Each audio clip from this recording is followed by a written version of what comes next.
ওয়ালাইকুম রহমতুল্লাহ। সুপ্রিয় শিক্ষার্থী, আশা করি সবাই ভালো আছো। আজকে আমি তোমাদেরকে কয়েকটা কোশ্চেন সলভ করে দেব। সেটা হচ্ছে কেমিক্যাল রিয়াকশন, রাসায়নিক বিক্রিয়ার যে সমীকরণগুলো, এগুলো হচ্ছে আজকে আমরা সলভ করব। সেটা হচ্ছে চুয়েট, চুয়েট 13-14 সেশনে এই কোশ্চেনগুলো আসছে, এই 1, 2, 3 এই তিনটা, এবং বুয়েট 12-13 সেশনে হচ্ছে 1, 2, 3 এই তিনটা আসছে। এবার দেখো, এখানে 2 নম্বর কোশ্চেনটা কিন্তু বুয়েটেও আসছে 6-7 সেশনে। এবার দেখো, এখানে বলছে কি, ফেরিক ক্লোরাইড পানি এবং সালফার ডাইঅক্সাইডের সাথে রিঅ্যাকশন করে কি প্রডিউস করবে, কি উৎপন্ন করবে। দেখো, ফেরিক ক্লোরাইড পানি এবং সালফার ডাইঅক্সাইড এর সাথে বিক্রিয়া করে যে মেইন প্রোডাক্ট হবে সেটা হচ্ছে নাম লিখতে হবে। সেটা বলে দিছে যে মেইন প্রোডাক্টের নামগুলো লেখো। এখানে আমরা এটা মানে লিখি, সেটা হচ্ছে ফেরিক ক্লোরাইড ওয়াটার এবং সালফার ডাইঅক্সাইডের সাথে রিয়াকশন করে কি হবে। এখানে দেখো, ফেরিক ক্লোরাইডের সাধারণত আমরা কিন্তু জানি যে Fe3+, অর্থাৎ এখানে 3 আয়ন। এটা ফেরিক ক্লোরাইড, এটা কিন্তু অবস্থান্তর মৌল। এই ফেরিক ক্লোরাইড পানি এবং সালফার ডাইঅক্সাইডের সাথে বিক্রিয়া করে কি হবে, ফেরাস ক্লোরাইড হবে, FeCl2। এখানে কিন্তু ফেরাস ক্লোরাইডটা 2+ আয়ন, এটা 3+ আয়ন থেকে 2+ আয়ন হয়েছে, অর্থাৎ জারণ সংখ্যা হ্রাস, অর্থাৎ বিজারণ বিক্রিয়া। জারণ সংখ্যা হ্রাস মানে কি, বিজারণ বিক্রিয়া। তাহলে এখানে বিজারণ বিক্রিয়া হয়েছে, রিয়াকশন হয়েছে, বিজারণ বিক্রিয়া। তারপরে কি হবে, তারপর হচ্ছে এই ক্লোরিনটা হাইড্রোজেনের সাথে বিক্রিয়া করে কি হবে, HCl হবে, হাইড্রোক্লোরিক অ্যাসিড তৈরি হবে, হাইড্রোক্লোরিক অ্যাসিড। এবং এই সালফার ডাইঅক্সাইডটা এটা আবার হাইড্রোজেনের সাথে রিঅ্যাকশন করে সালফিউরিক অ্যাসিডে পরিণত হবে, H2SO4। ওটা বড় করে দিই, H2SO4 সালফিউরিক অ্যাসিড। এখানে দেখো, এই ফেরিক ক্লোরাইডটা ফেরাস ক্লোরাইডে পরিণত হয়েছে, অর্থাৎ জারণ বিক্রিয়া ঘটাইছে, বিজারণ বিক্রিয়া ঘটাইছে। জারণ সংখ্যার হ্রাস মানেই বিজারণ বিক্রিয়া হয়েছে। আর এই কেন হচ্ছে, এই সালফার ডাইঅক্সাইডটা এখানে 0, যেহেতু আমরা জানি কোন মৌলের এই জারণ সংখ্যার একটা অণুর জারণ সংখ্যা হচ্ছে এখানে 0 হয়ে থাকে সাধারণত। এই সালফারের জারণ সংখ্যা হলে 0 হলে এখানে হচ্ছে কত হবে, 4 × 8, 8 থেকে 2 বাদ, তাহলে +6। এই যে এখানে +6, অর্থাৎ জারণ সংখ্যা, সরি এখানে হচ্ছে 2 × 4, এটা যদি 6 হয়, সালফার যদি 6 হয় তাহলে +2, 2 × 4, মানে অক্সিজেনে -2 হবে, -2 × 2 তাহলে -4। আর সালফারে যদি সামগ্রিকভাবে 6 হয় তাহলে 6 থেকে 4 বাদ, তাহলে হচ্ছে +2। তাহলে এখানে সালফারে +2। তারপরে এটা কি, সালফারে +2 থেকে সালফারে +6, অর্থাৎ জারণ সংখ্যা বৃদ্ধি। জারণ সংখ্যা বৃদ্ধি মানে জারণ বিক্রিয়া। জারণ সংখ্যা বৃদ্ধি মানে কি, জারণ বিক্রিয়া। এটা আমরা জারণ বিক্রিয়া এবং বিজারণ বিক্রিয়া, জারণ বিজারণ অর্থাৎ রিডক্স রিঅ্যাকশন সহ এটা আমরা সমীকরণ লিখে দিলাম। এখানে মুখ্য যে প্রোডাক্ট সেটা হচ্ছে ferrous chloride, ferrous chloride, ferrous chloride. তারপরে দেখো, তারপরে 2 নম্বরটা কি বলছে, 2 নম্বরটা বলছে হচ্ছে জিঙ্ক হাইড্রক্সাইড সোডিয়াম হাইড্রক্সাইডের সাথে রিঅ্যাকশন করবে। এখানে আমরা 2 নম্বরটার অ্যান্সার করি, জিঙ্ক হাইড্রক্সাইড সোডিয়াম হাইড্রক্সাইডের সাথে, জিঙ্ক হাইড্রক্সাইড সোডিয়াম হাইড্রক্সাইডের সাথে রিঅ্যাকশন করে কি করবে। এখানে সরাসরি একটা প্রোডাক্ট হয়ে থাকে, সেটা হচ্ছে সোডিয়াম জিঙ্কেট, যেটা হচ্ছে ডিসোসিয়েট হয় পানিতে, অর্থাৎ পানির মধ্যে ডিসোসিয়েট হয়ে থাকে, অর্থাৎ সোডিয়াম হাইড্রক্সাইডের মধ্যে এটা ডিসোসিয়েট হয়ে থাকে। পানি না, মানে সোডিয়াম হাইড্রোক্সাইড, লঘু সোডিয়াম হাইড্রোক্সাইডটা ডিসোসিয়েট হয়। সেটা কিভাবে হবে? এই সোডিয়াম Na2 ZnO2, হ্যাঁ, সোডিয়াম জিঙ্কেট, সোডিয়াম জিঙ্কেট প্লাস পানি। এই সোডিয়াম জিঙ্কেট প্লাস পানি উৎপন্ন করবে। এখানে দেখো এটা হচ্ছে সোডিয়াম জিঙ্কেট, সোডিয়াম ZINCAT, সোডিয়াম জিঙ্কেট। এই সোডিয়াম জিঙ্কেটটা এই সোডিয়াম হাইড্রোক্সাইডের মধ্যে বিশ্লেষিত হয়ে যাবে, মানে ডিসোসিয়েট হয়ে যাবে, অর্থাৎ দ্রবীভূত হয়ে যাবে। এই দ্রবীভূত হওয়ার কারণেই এই যে জিঙ্ক হাইড্রোক্সাইড অর্থাৎ জিঙ্ক আয়ন, যেটা এই জিঙ্ক আয়ন শনাক্তকরণ করা হবে। হ্যাঁ, আর আমরা জানি জিঙ্ক হাইড্রোক্সাইডটা হচ্ছে কি, এটা তোমার এই জিঙ্ক হাইড্রোক্সাইডটা হচ্ছে এই সাদা অধক্ষেপ, সাদা অধক্ষেপ। সেজন্য এই জিঙ্ক আয়নটা শনাক্তকরণ হবে, মানে হবে, অর্থাৎ শনাক্তকরণ করা যাবে এই রিঅ্যাকশন দ্বারা। এখন এটা প্রাথমিক অবস্থায় কি থাকে? জিঙ্ক ক্লোরাইড, এই যে জিঙ্ক ক্লোরাইড, এই জিঙ্ক ক্লোরাইড সোডিয়াম হাইড্রোক্সাইডের সাথে বিক্রিয়া করে, এই জিঙ্ক ক্লোরাইড কি করবে? সোডিয়াম হাইড্রোক্সাইডের সাথে বিক্রিয়া করে কি করবে? এই জিঙ্ক হাইড্রোক্সাইড আর সোডিয়াম ক্লোরাইড এইটা রিঅ্যাকশন দিবে। এখানে জিঙ্ক ক্লোরাইড সোডিয়াম হাইড্রোক্সাইডের সাথে বিক্রিয়া করে zinc hydroxide plus sodium chloride. এখানে জিঙ্ক হাইড্রোক্সাইড এটা হচ্ছে সাদা অধক্ষেপ, হ্যাঁ, সাদা অধক্ষেপ করবে। এই সাদা অধক্ষেপটা এটা আবার সোডিয়াম হাইড্রোক্সাইডের সাথে বিক্রিয়া করে কি করবে? সোডিয়াম জিঙ্কেট তৈরি করবে। আমাদের 2 নম্বর যে ইকুয়েশনটা, এই 2 নম্বর ইকুয়েশনে শুধু মানে মেইন যে প্রোডাক্ট সেটা চাইছে, সেটা হচ্ছে সোডিয়াম জিঙ্কেট। এই সোডিয়াম জিঙ্কেটটা হচ্ছে আমাদের মানে মুখ্য প্রোডাক্ট। তারপরে আমি হচ্ছে এক্সট্রা তোমাদেরকে এই জিঙ্ক ক্লোরাইড সোডিয়াম হাইড্রোক্সাইডের সাথে এই জিঙ্ক হাইড্রোক্সাইড এবং সোডিয়াম ক্লোরাইড এটা দেখিয়ে দিলাম, কারণ হচ্ছে জিঙ্ক হাইড্রোক্সাইডটা কোথা থেকে আসছে। হ্যাঁ, এটা একটা কোশ্চেন, এটা হচ্ছে বুয়েটেও আসছে এর আগে।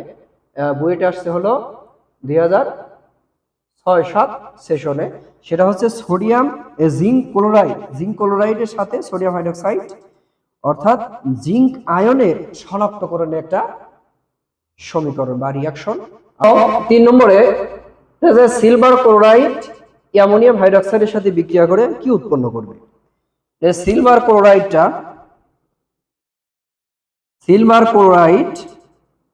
এটা +1 -1, সিলভার ক্লোরাইডটা।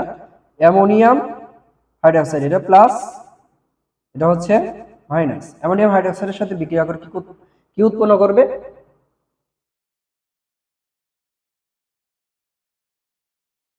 হ্যাঁ, এখানে একটা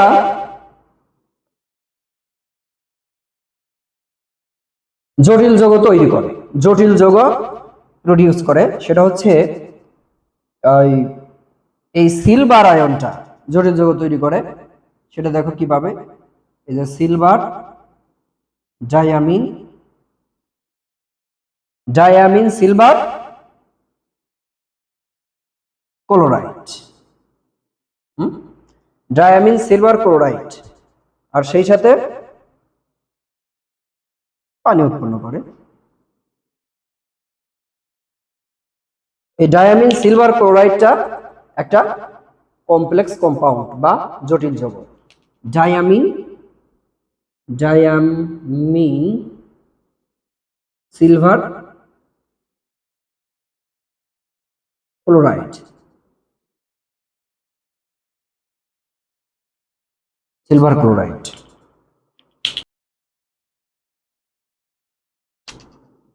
এখানে কিন্তু দেখো ডায়ামিন সিলভার ক্লোরাইডটা হচ্ছে এই 1 আয়ন, অর্থাৎ এটা হচ্ছে একটা হচ্ছে সেটা হচ্ছে বুয়েটে 12 সেশনে আসছে। কি বলছে যে কপার সালফেটের জলীয় দ্রবণে, জলীয় দ্রবণ মানে আমরা জানি পানি সহ যে দ্রবণটা, কপার সালফেটের জলীয় দ্রবণে দস্তার চূর্ণ যোগ করা হলে কি ঘটে। এবার দেখো, কপার সালফেট, কপার সালফেট আমরা সবাই জানি সেটা হচ্ছে এটা, এই যে কপার সালফেট। এটা বলছে যে কপার সালফেটের জলীয় দ্রবণে দস্তার চূর্ণ, হ্যাঁ, দস্তার চূর্ণ অর্থাৎ জিঙ্ক, দস্তার চূর্ণ কি, জিঙ্ক।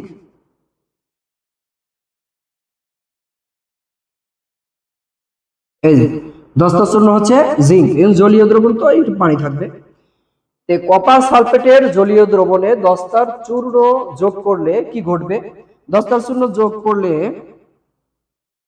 এখানে হচ্ছে প্রতিস্থাপন রিয়াকশন দিবে, অর্থাৎ সাবস্টিটিউশন রিয়াকশন। প্রতিস্থাপন যে রিয়াকশনটা দিবে সাবস্টিটিউশন, সেটা হচ্ছে জিঙ্ক সালফেট প্লাস কপার।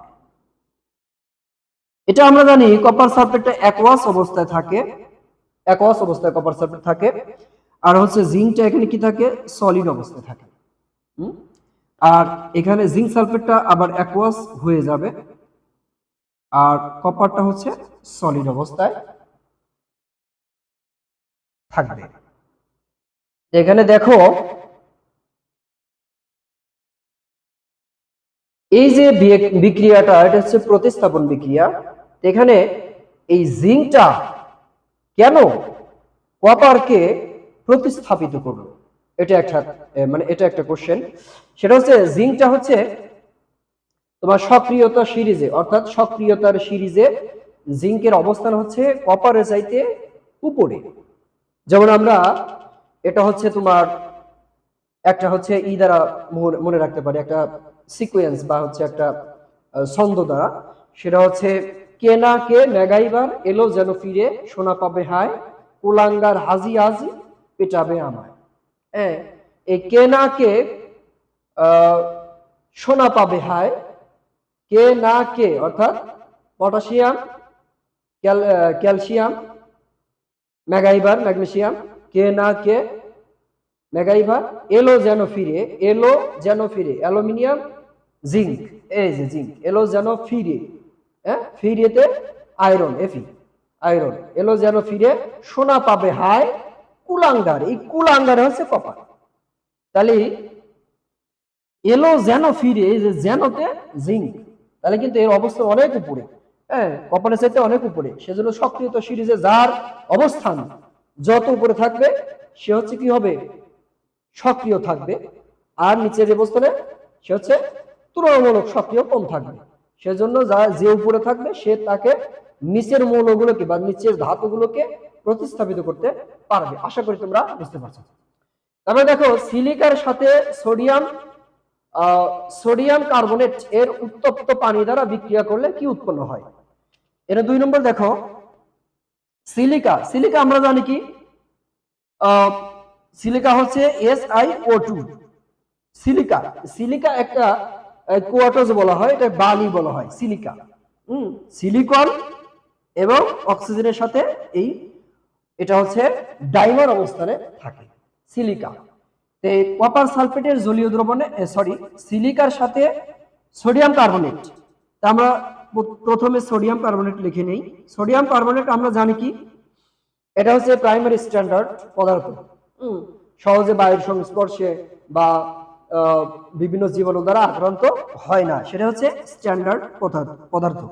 তাহলে সোডিয়াম কার্বনেট এটা হচ্ছে আমরা সিলিকার সাথে যদি রিয়াকশন করি, তাহলে কি হবে, sodium silicate Na3SiO3, Na2SiO3, sodium silicate. আর হচ্ছে কি হবে, কার্বন ডাইঅক্সাইড, সোডিয়াম সিলিকেট এবং কার্বন ডাইঅক্সাইড প্রডিউস করবে। এখানে মুখ্য বা মেইন প্রোডাক্ট যেটা, সেটা হচ্ছে সোডিয়াম সিলিকেট। লিখে দেই, সোডিয়াম সিলিকেট সোডিয়াম সিলিকেট। তারপর দেখো সোডিয়াম বাইকার্বনেটকে 180 ডিগ্রি সেন্টিগ্রেড তাপমাত্রায় উত্তপ্ত করলে কি উৎপন্ন হবে? তাহলে 180 ডিগ্রি 180 ডিগ্রি সেন্টিগ্রেড তাপমাত্রায় যদি এটা বিক্রিয়া করে তাহলে কি উৎপন্ন হবে? এখানে দেখো 180 ডিগ্রি সেন্টিগ্রেড তাপমাত্রায় যদি হচ্ছে সোডিয়াম বাইকার্বনেট বিক্রিয়া করে,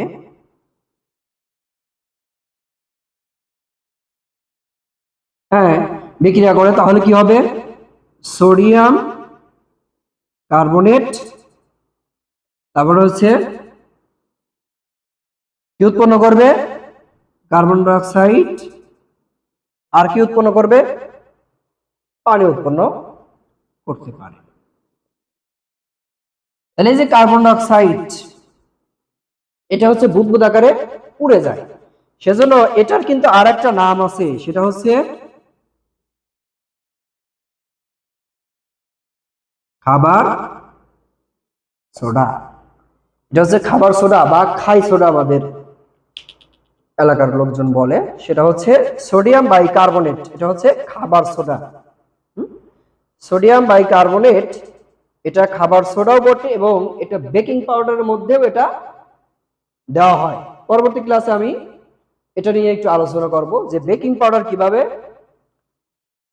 প্রডিউসড হয় বা উৎপন্ন হয়। বেকিং পাউডার সাধারণত সোডিয়াম বাইকার্বনেট শুধু এইটাই থাকে না, এটার সাথে টার্টারিক অ্যাসিড থাকে। হ্যাঁ, তাহলে দেখো সোডিয়াম বাইকার্বনেট খাবার সোডার সাথে, খাবার সোডাকে যদি 180 ডিগ্রি সেন্টিগ্রেড তাপমাত্রা দেওয়া হয় তাহলে কি হবে? সোডিয়াম কার্বনেট, কার্বন ডাইঅক্সাইড আর হচ্ছে পানি। এখানে কার্বন ডাইঅক্সাইডটা উড়ে যায়, সেজন্য হচ্ছে এই বিভিন্ন বিস্কুট বা হচ্ছে পাউরুটি এগুলো হচ্ছে ফুলে ফেপিয়ে বড় হয়ে থাকে।